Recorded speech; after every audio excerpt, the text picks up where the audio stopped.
நம்பிக்கை டிவி நேயர்களுக்கு இனிதான அன்பான வணக்கங்கள். கடந்த பல வாரங்களாக இந்த வீடும் உறவும் நிகழ்ச்சி மூலம் குடும்பத்தில் இருக்கிற உறவுகளை குறித்து ஏராளமான காரியங்களை பற்றி பேசிக் கொண்டிருக்கிறோம். கடைசியாக பெற்றோர் பிள்ளைகள் உறவு, அதிலும் குறிப்பாக அப்பா பையனுடைய உறவு எப்படி இருக்க வேண்டும், எப்படி இருக்கிறது, அதில் இருக்கிற சிக்கல்கள் என்ன, அதை எப்படி சரிப்படுத்துவது என்று நிறைய விஷயங்களை நம்ம கலந்து ஆலோசித்தோம். ஸோ இன்றிலிருந்து சில எபிசோட்ஸுக்கு நம்ம எதை பார்க்க போகிறோம் அப்படின்னா, புதுமண தம்பதியர்கள் அவங்க சந்திக்கக்கூடிய பிரச்சனைகள், அவர்கள் சந்திக்கக்கூடிய மகிழ்ச்சியான தருணங்கள், அதை குறித்தெல்லாம் நிறைய விஷயங்களை நம்ம பேச போகிறோம். புதுமண தம்பதியர்கள் என்று சொல்லும் பொழுது திருமணமான பின்பு மாத்திரமல்ல, என்றைக்கு அவர்களுக்கு திருமணம் என்ற பேச்சு ஆரம்பித்து அந்த திருமண உறவுக்கு தங்களை ஆயத்தப்படுத்துகிறார்களோ, அதிலிருந்து அவர்கள் சந்திக்கக்கூடிய எல்லா காரியத்தை குறித்தும் வருகிற சில எபிசோட்ஸ்ல நம்ம கலந்து ஆலோசிக்க போகிறோம். இந்த எபிசோட்ல நம்ம கலந்து ஆலோசிப்பதற்கும், நாம் கேள்வி கேட்பதற்கும், நம்மிடத்தில் கேள்வி கேட்பதற்கும் தேடி கண்டுபிடித்து ஒரு புதுமண தம்பதியர்களை இங்கே அழைத்து வந்திருக்கிறோம். திருமணமாகி வெறும் 54 நாட்களே ஆன இளம் தம்பதியினர் நம் மத்தியில் இருக்கிறாங்க. அவங்க 2 பேரையும் ஒரே வார்த்தையில சொல்லணும்னா எஸ்ஆர்ஸ் என்று சொல்லலாம். ஏன்னா 2 பேருடைய பேருமே சத்யராஜ் அண்ட் ஸ்வேதா ரேச்சல். இவர்களை அறிமுகப்படுத்துவதில் மிகுந்த சந்தோஷப்படுகிறேன். அவங்களும் நிறைய கேள்வியோடு தங்களுடைய மகிழ்ச்சியை பகிர்ந்து கொள்ளவும், சில கேள்விகளுக்கான பதிலை தெரிந்து கொள்ளவும் வந்திருக்கிறார்கள். நாம் தொடர்ந்து இந்த எபிசோடுக்குள்ள நம்ம போகலாம். Thank you pastor. நல்லா இருக்கீங்களா? நல்லா இருக்கிறோம். நீங்க எப்படி இருக்கிறீங்க? நல்லா இருக்கோம். உங்களுடைய திருமண வாழ்க்கை எப்படி போயிட்டு நல்லா இருக்கு? போயிட்டு இருக்கு பாஸ்டர். இப்போ வரைக்கும் நல்லா தான் போகுது. ஓகே. இங்க வந்துட்டீங்கல்ல? இனிமே ஓகே. இந்த இந்த நிகழ்ச்சிக்கு நாங்க ஜாயின் பண்றது ரொம்ப சந்தோஷப்படுறோம். பொதுவாவே மேரேஜ் அப்படின்னா, ஆ மேரேஜ் ஆனா மேரேஜ் அப்படின்னா, மேரேஜ்ல இருந்து நிறைய கேள்விகள் இருக்கும். இப்போ நீங்க ஃபர்ஸ்ட்டே சொன்ன மாதிரி, இது நியூலி மேரிட் கப்புள் வந்து மேரேஜுக்கு அப்புறம் நடக்க போறத பத்தி பேசுறது கிடையாது. எப்போ வந்து நம்மகிட்ட பயோடேட்டா வருதோ, அப்போதுலேருந்தே என்னென்ன சிக்கல்கள் இருக்குது, என்னென்ன சேலஞ்சஸ் இருக்கு, எல்லாத்தையும் எப்படி ப்ராசஸ் பண்ணணும், இது எல்லாத்தையும் பத்தி தான் பேச போறோம். ஸோ அதுக்கு முன்னாடி இதை நம்ம எடுத்தோடனே கொஸ்டின் எடுத்து ஆரம்பிக்காம, ரேபிட் ஃபயர் ரவுண்ட் மாதிரி வச்சுக்கலாம். என்ன அப்படின்னா, நானும் ஸ்வேதாவும் சில கொஸ்டின்ஸ் வந்து எங்க மைண்டை வந்து நல்லா கசக்கி புழிஞ்சு, எங்களுக்கு என்னென்னலாம் தெரிஞ்சுக்கணுமோ அதை வந்து ஒரு ஒன் வேர்ட் கொஸ்டின் மாதிரி ஃபார்ம் பண்ணிட்டு ஸோ வந்திருக்கோம். இந்த காலகட்டத்துக்கு ஏற்றாற்போல் கேள்வி கேட்க ஆமா. விரும்புறீங்க. ஸோ நான் கேட்குற கேள்வி வந்து fill in the plans. Okay. நான் ஒரு கேள்வி கேட்பேன். அதில் வந்து டேஷ் அப்படின்னு படிப்பேன். அதை நீ ஃபில் பண்ணணும். நான் கேட்குற கேள்விகள் வந்து திஸ் ஆர் தட். இது இல்ல இது. இதுல எது பிரையாரிட்டைஸ் பண்ணலாம் அப்படின்னு நீங்க சொல்லுங்க. ஓகே, அந்த கேள்வியிலேருந்து ஸ்டார்ட் பண்ணிடலாம். கண்டிப்பா. The biggest mistake couples make before the marriages. அதாவது மேரேஜ் கப்புள்ஸ் அது வந்து அவங்க வந்து மேரேஜ்க்கு முன்னாடி அவங்க செய்கிற மிகப்பெரிய தவறு என்ன? அளவுக்கு அதிகமாக பேசுவது. ஓகே, நான் கேட்குறேன் master. Better to delay a wedding or to rush into marriage? Wedding delay பண்ணலாமா இல்ல உடனே மேரேஜ் பண்ணிடலாமா? அதாவது சிலர் டிலே பண்ணணும், சிலர் உடனே பண்ணணும். மொத்தத்தில் என்னன்னா, இன்டிமேசி நீட் எப்போ அரைஸ் ஆகுதோ ஆரோக்கியமான விதத்தில் அப்போ மேரேஜ் பண்ணுறது நல்லது. Okay, second question.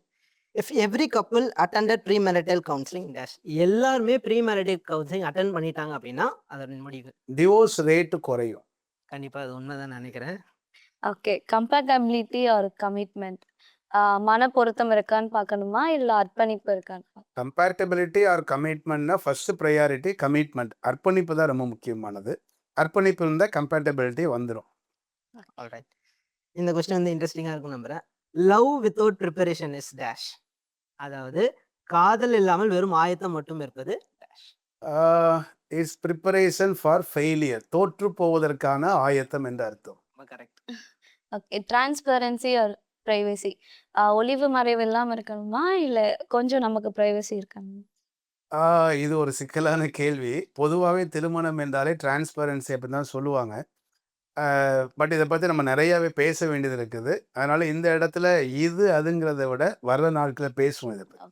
கண்டிப்பா இந்த கொஸ்டின் வரும்போது இந்த கொஸ்டின் எனக்கும் கேள்வி இருந்துச்சு. எப்படி அப்படின்னா, இப்போ பொதுவாகவே கிறிஸ்துவ மேரேஜில் எப்படி ப்ரீச் பண்ணுவாங்க அப்படின்னா, நீங்க கணவன் மனைவி ஆக போறீங்க அப்படின்னா, உங்களுக்குள்ள எந்த ஒளிவு மரமே இருக்கக்கூடாது. எந்த ஒளிவு மரமே இருக்கக்கூடாதுன்னு சொல்றவங்க, எந்த அளவுக்கு ஒளிவு மறைவு இருக்கக்கூடாது, எந்த ஒளிவு மரமே இல்லை அப்படின்னா எதுவுமே இருக்கக்கூடாது. அப்போ அது வந்து சரியா தவறா அப்படின்ற எனக்கு கேள்வியும் நிறைய இருக்கு. அவங்க பாஸ்ட்டை பத்தி இவங்க எல்லாத்தையுமே ஷேர் பண்ணி கண்டிப்பா ஷேர் பண்ணணுமா?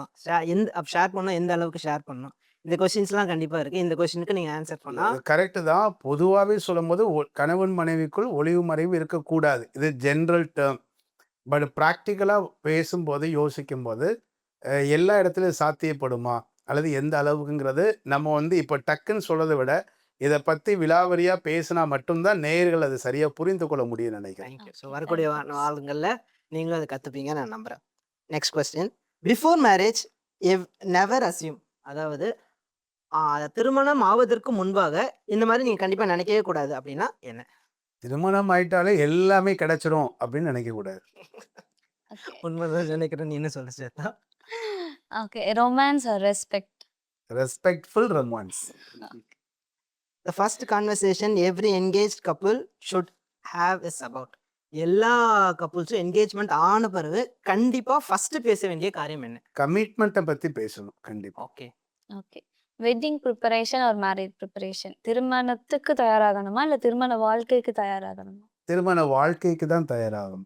ஸோ இது ரெண்டுத்துக்கும் உள்ள டிஃப்ரென்ஸ் வந்து நான் கண்டிப்பாக அடுத்த கொஸ்டின்லேயே நானும் கேட்பேன். நீங்கள் அதுக்கு எக்ஸ்பிளைன் பண்ணுங்க. Last question. Spouse is not your dash, they are dash. அதாவது உங்களுடைய ஸ்பவுஸ் வந்து இப்படி கிடையாது, அப்படி கிடையாதுன்னா அவங்க யார் உங்களுக்கு? இல்லை, spouse is not your subordinate or your servant. உங்களுக்கு கீழே அல்லது உங்களுடைய வேலைக்காரர் என்ற அர்த்தம் அல்ல. தே ஆர் என்ன சொல்றது, சூட்டபிள் பார்ட்னர், லைஃப் பார்ட்னர். மூடிக்கேத்த ஜாடி. நல்ல வார்த்தை, லைஃப் பார்ட்னர். ஜாடிக்கேத்த சாரி, ஜாடிக்கேத்த. Okay, Okay. Thank you. Okay correcting your spouse or understanding your spouse. நம்ம ஸ்பௌஸை எப்பயுமே கரெக்ட் பண்ணிக்கிட்டே இருக்கணுமா இல்லை அவங்க பண்ணுற தப்பு புரிஞ்சு இது பண்ணுது? இல்லை, கரெக்ட் பண்ணுறதுக்கு வந்து இவர் வாத்தியார் கிடையாது. இல்லை கணவனும் மனைவியோ கரெக்ட் பண்ணிகிட்டே இருக்கணும்னா வாத்தியார் கிடையாது. ஸோ அண்டர்ஸ்டாண்ட் பண்ணணும். Okay okay pass.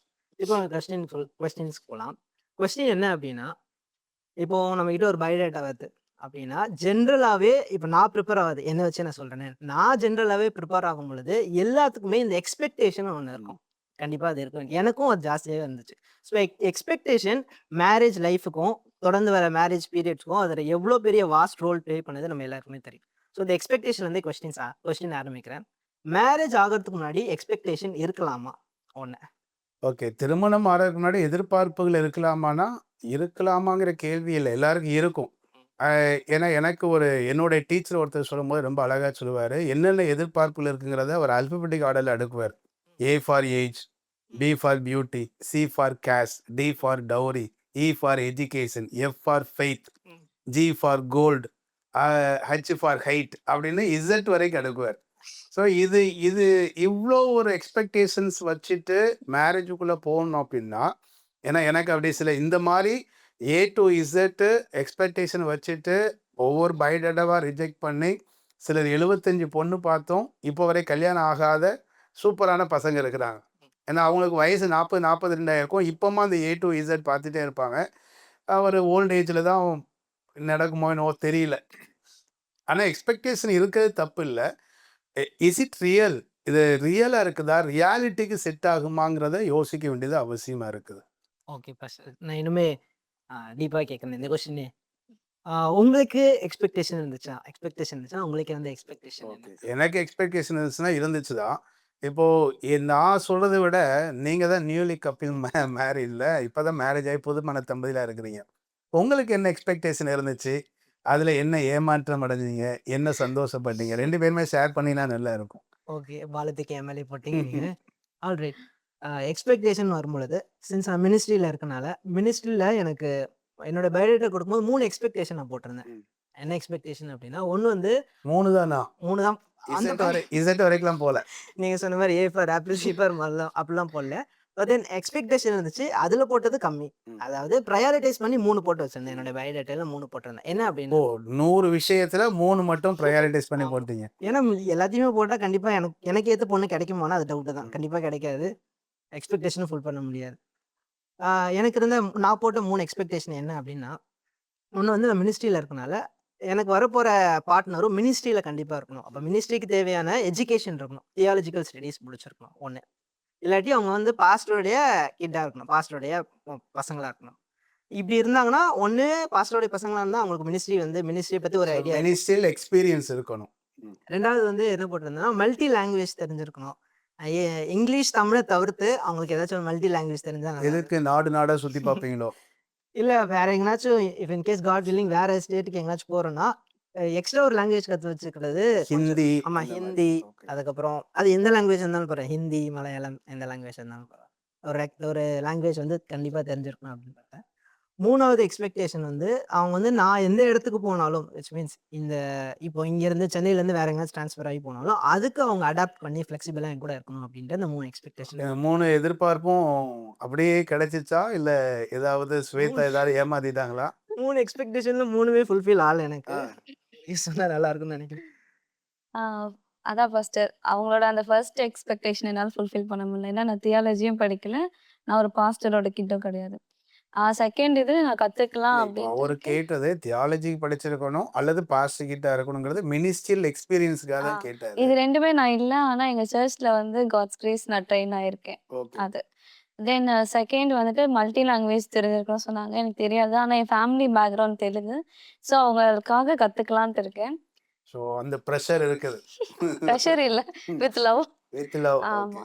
Then third வந்துட்டு அவங்க எங்க போனாலும் ஃப்ளெக்சிபிளா அடாப்ட் பண்ணிக்கணும்னு சொன்னாங்க. ஸோ அதுக்கு ஆல்ரெடி அடாப்ட் அந்த ஆயாச்சு. கமிட்மெண்ட் அது ரெடியா ஓகே. இருக்கீங்க. ஸோ 3ல 1 ஃபுல்ஃபில் ஆயிருக்குது.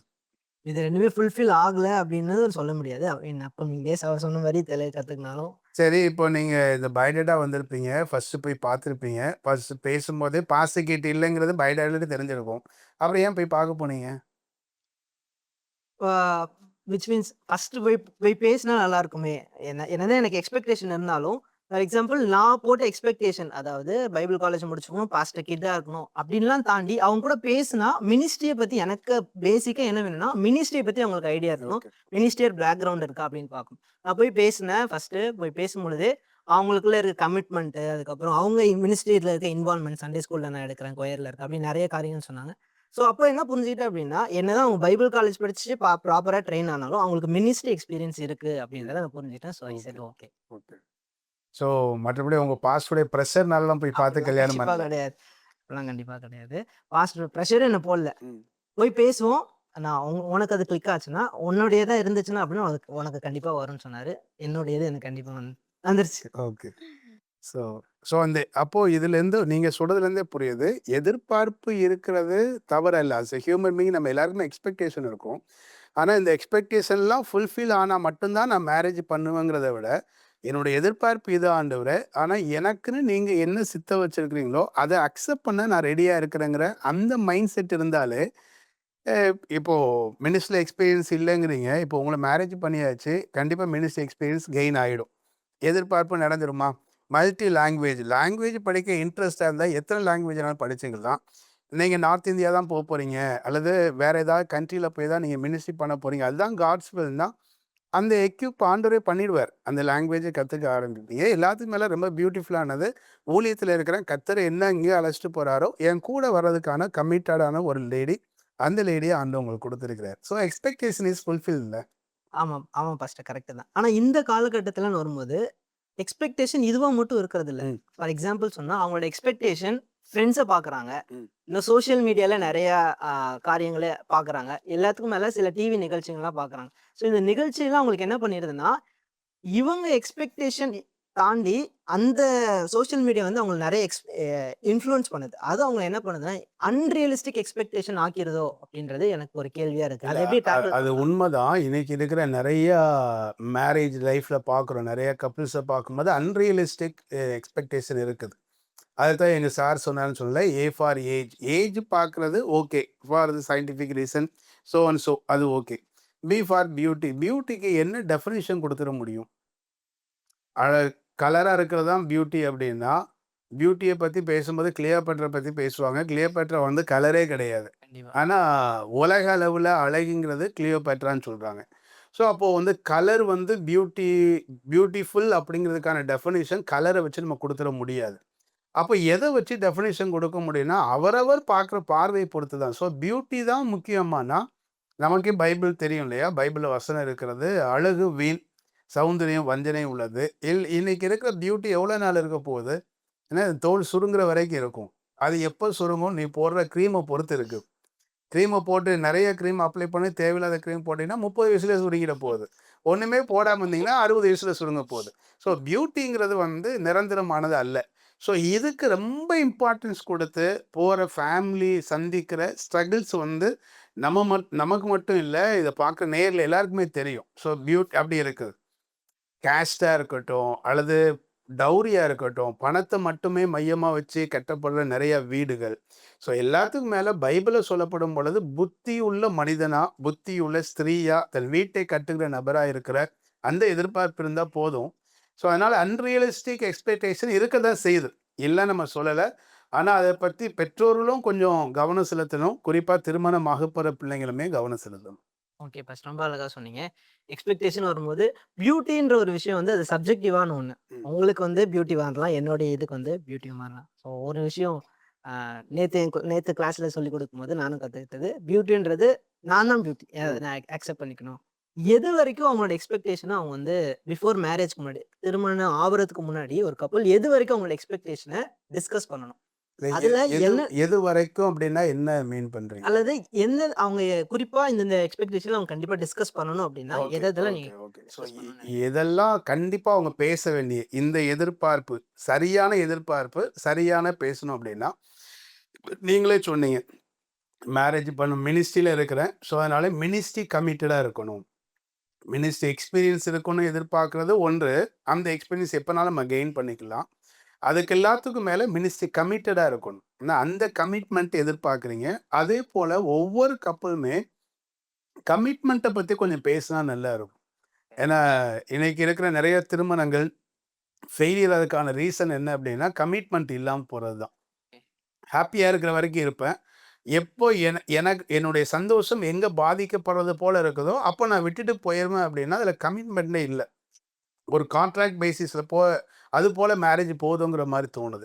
அதனால் அந்த திருமணத்துக்குள் பிரவேசிக்க போகிற அந்த குறிப்பிட்ட 2 நபரும் கமிட்மெண்ட்டை பற்றி பேச வேண்டியது அவசியம்.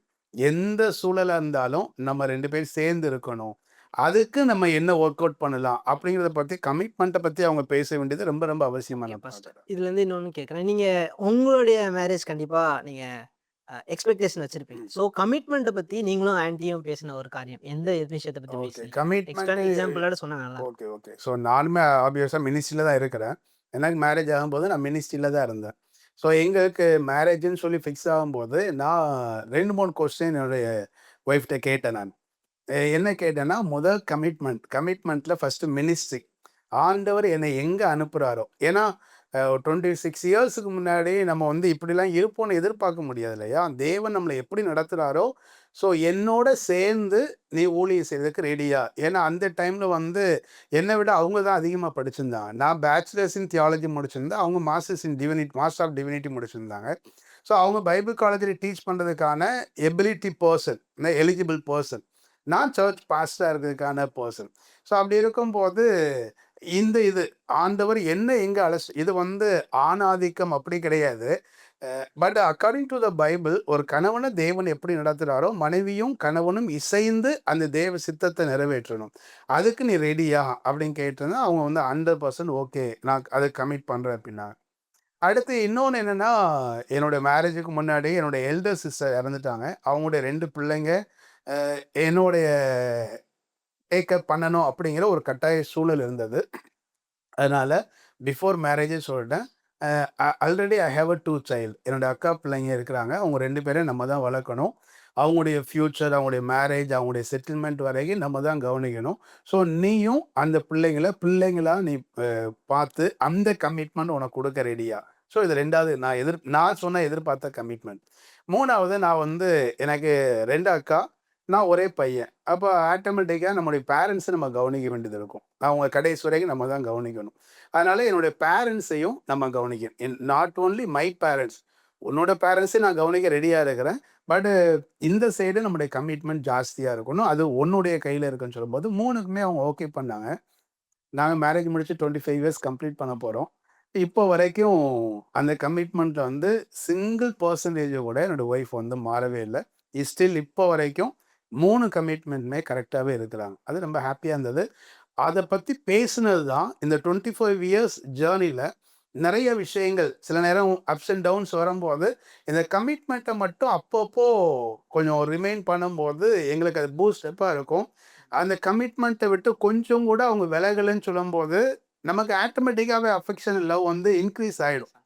அவங்களும் அதில் வரும்போது இந்த 25 இயர்ஸ் அப்படி தான் நாங்கள் ஹாப்பியாக லீட் பண்ணி கொண்டு வந்துருக்கிறோம். நம்ம எப்பயுமே வந்து கமிட்மெண்ட்டை பற்றி இப்போ கமிட்மெண்ட் தான் மெயினாக பேசிகிட்டு இருக்கிறோம். கப்புள்ஸ் பேச வேண்டிய ஒரு விஷயம்.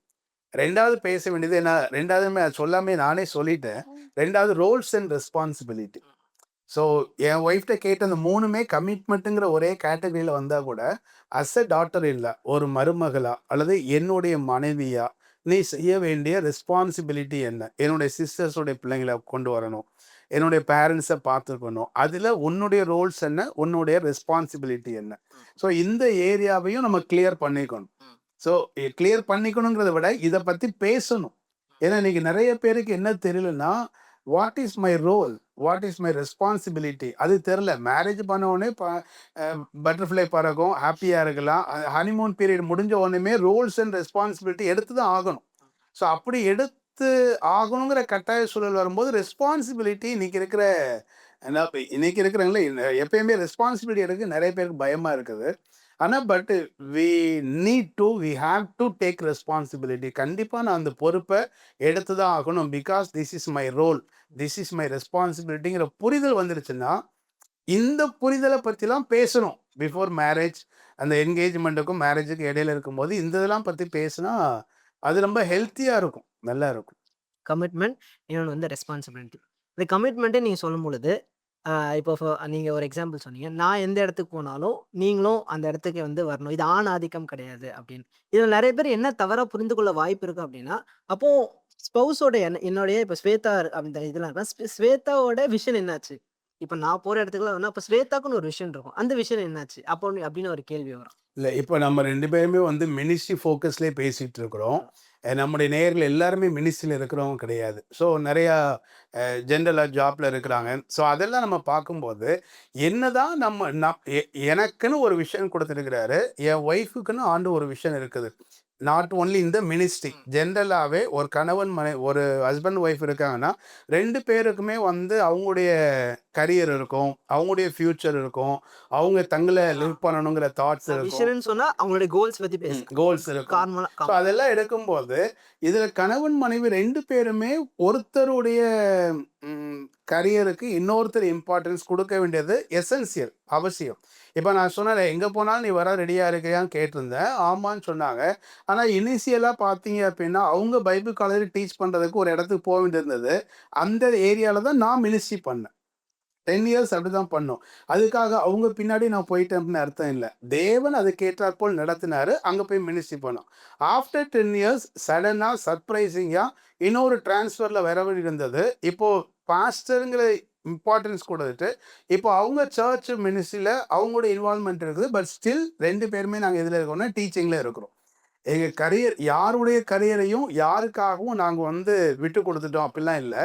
தேவ சித்தத்துக்கு கமிட் பண்ணி ஜெபம் பண்ணோம். அந்த ஆண்டவருக்கு கமிட் பண்ணும்போது 2 பேரையும் சூப்பராக ஆண்டவர் கொண்டு வந்தார். இது வந்து மினிஸ்ட்ரி ஏரியாவில் சொல்கிறேன்.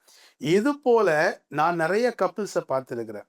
ஸோ ஒரு ஒய்ஃபோட கரியருக்காக ஹஸ்பண்ட் வந்து அவங்களோட ஜாயின் பண்ணி அவங்க மாறினாங்கன்னா அட்ஜஸ்ட் பண்ணி போனவங்க இருக்கிறாங்க. கணவனுடைய கரியருக்காக மனைவி ஜாயின் பண்ணி மொத்தத்தில் வந்து இது நம்முடைய ஃபேமிலி, நம்ம ஃபோக்கஸ்டாக இருக்கணும், நம்ம டெவலப் ஆகணுங்கிற இடம் வரும்போது ரொம்ப சூப்பராக இருக்கணும். எத்தனையோ கப்புள்ஸ் பார்த்துருக்குறேன். +2 மட்டும் முடித்த ஒரு பெண்ணை திருமணம் பண்ணிட்டு 4 டிகிரி 5 டிகிரி தன்னுடைய ஒய்ஃபை படிக்க வச்சு பெரிய அளவில் வேலை வாங்கி கொடுத்து இவரும் தன்னை லிவ் பண்ணி ஒய்ஃபையும் லிவ் பண்ண எத்தனையோ பேரை பார்த்துருக்குறேன். ரீசெண்டாக ஒரு கப்பலோட பேசிகிட்டு இருந்தேன். அவங்க இப்போ தான் ரீசெண்டாக ரிட்டையர்ட் ஆகுறாங்க. ஒரு பெரிய யூனிவர்சிட்டி அட்மினிஸ்ட்ரேஷன் லெவல்லேருந்து அவங்க ரிட்டையர்ட் ஆகுறாங்க. அந்த ரிட்டையர்மெண்ட் ப்ரேயருக்காக கூப்பிட்டுருந்தாங்க. அங்கே போயிருக்கும்போது அவங்க டெஸ்டிமனி ஷேர் பண்ணுங்கள், கொஞ்சம் கேஷுவலாக அவங்கள்ட்ட பேசிகிட்டு இருந்தோம். பேசும்போது அவங்க சொன்னாங்க, பாஸ்டர் நான் மேரேஜ் பண்ணி வரும்போது யூஜி தான் படிச்சிருந்தேன். என்னுடைய ஹஸ்பண்ட் தான் என்னை பிஜி படிக்க வச்சாங்க. அடுத்தடுத்த லெவலில் படிக்க வச்சு டாக்டரேட் லெவல் கொண்டு வந்து இப்போ நான் ஒரு பெரிய ரேங்க்ல இருந்து நான் ரிட்டையர் ஆகுறேன்னா ஃபுல் கிரெடிட் யாருக்குன்னா என்னோடய ஹஸ்பண்ட் தான். சரி, அவர் என்ன படிச்சிருக்கிறாருன்னா அவரும் அதுக்கப்புறம் அவரும் பிஹெச்டி லெவலுக்கு படிச்சிருக்கிறாரு. அவங்களுக்கு 4 டெலிவரி நான் 3 பிள்ளைங்க ஒரு ஒரு குழந்தை இறந்துருச்சு. ம். So 4 delivery. அவங்க சொல்லும்போது சொல்றாங்க, 3 பிள்ளைங்களே வச்சுட்டு தான் என்னுடைய மாஸ்டர்ஸே நான் பண்ணேன். அதில என்னுடைய ஹஸ்பண்டுடைய ஃபுல் சப்போர்ட் இருந்துச்சு. ஸோ கமிட்மெண்ட் வந்து ரொம்ப ரொம்ப முக்கியமானது. இப்போ இவ்வளோ நேரம் நம்ம பேசியிருக்கிறோம். இந்த நான் நினைக்கிறேன் இந்த கமிட்மெண்ட்ட பத்தி பேசினா நெறைய பேச வேண்டியது இருக்குது. வர்ற வாரத்தில நம்ம தொடர்ந்து இந்த கமிட்மெண்ட்ட பத்தி பேசினா நல்லா இருக்கும்னு நினைக்கிறேன். தொடர்ந்து அடுத்த வாரத்திலயும் இதே தம்பதியர்ட்ட நிறைய நம்ம காரியங்கள பேசப் போறோம். உங்களுடைய கேள்விகள், சந்தேகங்கள் ஏதாவது இருந்தா, கீழ இருக்க வாட்ஸ்அப் நம்பருக்கு நீங்க தொடர்பு கொள்ளுங்கள். உங்கள் ஃபீட்பேக் அனுப்புங்க. உங்களுடைய பிரேயர் பாயிண்ட்ஸ் அனுப்புங்க. அடுத்த வாரம் உங்களை சந்திக்கும் வரை உங்களிடத்திலிருந்து விடைபெறுவது pastor Samuel and yes sir.